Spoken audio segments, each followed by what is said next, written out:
Hello, hello, lovely people. Okay, so what are actually my thoughts when it comes to vitamin D supplementation and viral support? Because at the moment we've been seeing a lot of things that vitamin D will help support the immune system when it comes to certain viruses that are around right now. And this may or may not be the case, but I want to get into a little bit in depth on this because I've had like 3 or 4 people send me videos on this recently saying, hey, what are your thoughts on this? So I thought I would cover this here for you guys today. So if you're joining me live, just say hello. I've got one person on with me live right now. And if you're catching this on the replay, just say replay down below. Okay, so for those of you who don't know me, my name is Belinda, and I help people who have been suffering from sleeping problems, whether it be chronic or, just getting up 3 or 4 times a night, or insomnia, or not being able to switch off at nighttime. I help people recover from energy issues where they are just so tired that they can't get through the day. Okay, I help people recover from autoimmune problems, thyroid issues, weight issues, and so much more. Hello, Eva. How are you, beautiful lady? There's 2 people on with us now, so just say hello and let us know where you're coming in from. So I've had a couple of people in the last week, I'd say about 3, possibly 4 people, send me videos with certain health professionals or doctors or one other person, I can't remember who, all recommending vitamin D to help support the immune system when it comes to viruses, right? And this may or may not be the right approach. And I really encourage people to do their own research on this, okay? Because this is something people don't realize how serious it is, okay? This is the real pandemic. There are certain supplements out there that we are told that are good for the immune system, but actually block certain parts of the immune system, which sounds a bit nuts, right? But when we find out and we follow the money and we find out where these supplements are made and who actually makes these supplements, when we follow the money, we go, oh, right, so we're trying to do things naturally, but we're still supporting big pharma. Yeah, it can be pretty scary. And us being healthy, unfortunately, is not in their best interest, because then we're not going to spend money, right? I hate to say it, and I hate to put my, tin hat on. I've got a client who says, just join the tin hat brigade. But I don't really like to, because I like to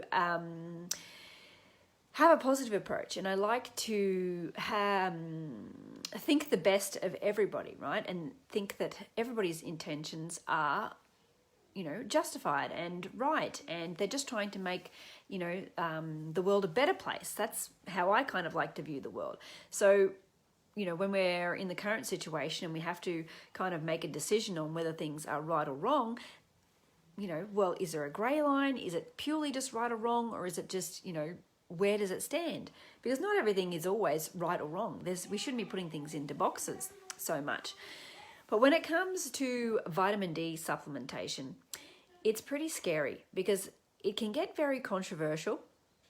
And I've actually done talks on this, and it's got very heated and very emotional. I'm not sure why, but it does. And the main ingredient in vitamin D supplementation is actually called 𝗁𝗃𝗃𝗃. So I want you to have a look. If you are currently supplementing with vitamin D, I really want you to have a look at the ingredients, okay? And if it says 𝗁𝗃𝗃𝗃, I want you to Google, well, what is 𝗁𝗃𝗃𝗃? Okay, and if you have a look at that, it actually comes up as it being registered as a rat poison. Okay, yes, they do use it in human supplementation, but some of the studies that I have seen are really not good for us. They are really not good to have this in our body. Now, vitamin D, when we get it naturally, is sulfated, which means it's water-based. But when we are supplementing it, it is actually oil-based, fat-based, so it gets stored in fat tissues and actually builds up quite quickly and can cause calcification. That is actually one of the reasons why rats and mice die when having this. It causes calcification. And it's very interesting to see that when I'm talking with clients, they have some very interesting symptoms that correlate exactly with that. And it can be quite scary. So, you know, we've got to take some of these recommendations that we've been given with a grain of salt and ask, well, okay, and even if we've had a test to say, by the way, even if we've had a test to say that we are low in vitamin D, the question isn't, oh, I need vitamin D, I should supplement it, right? It should be, well, why am I low in vitamin D?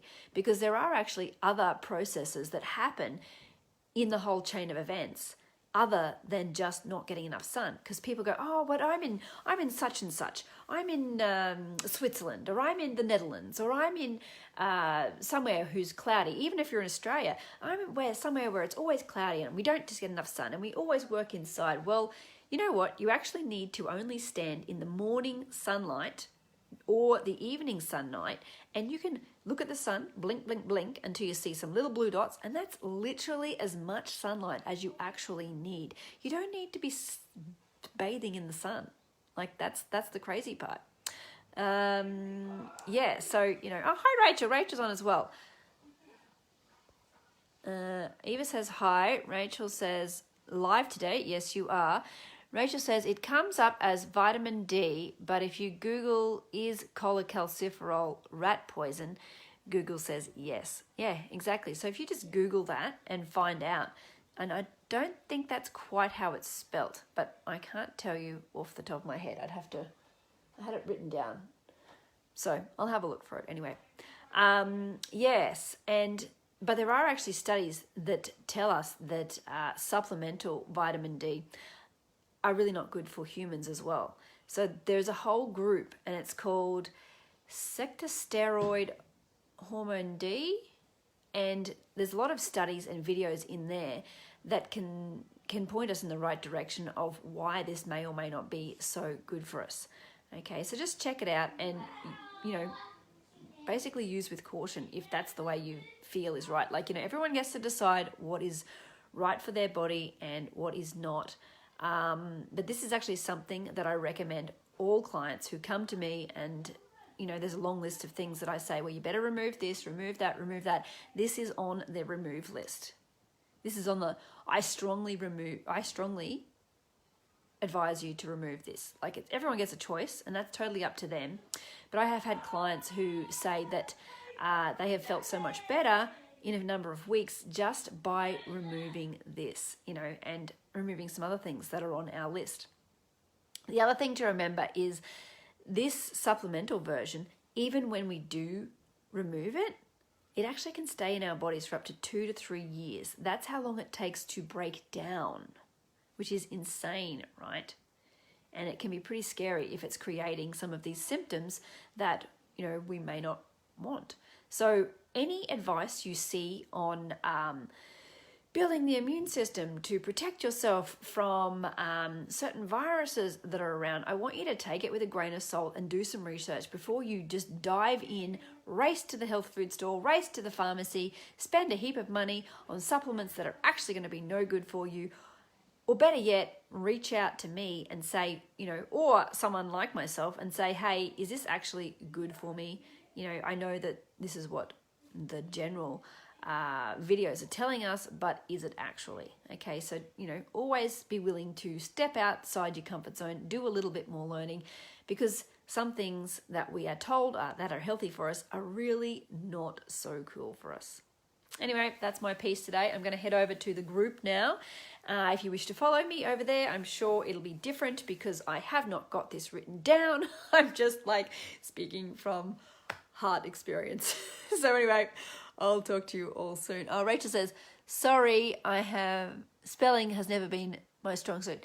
Mine either, so don't worry. Totally mine either. All right then, have an awesome day. Mwah.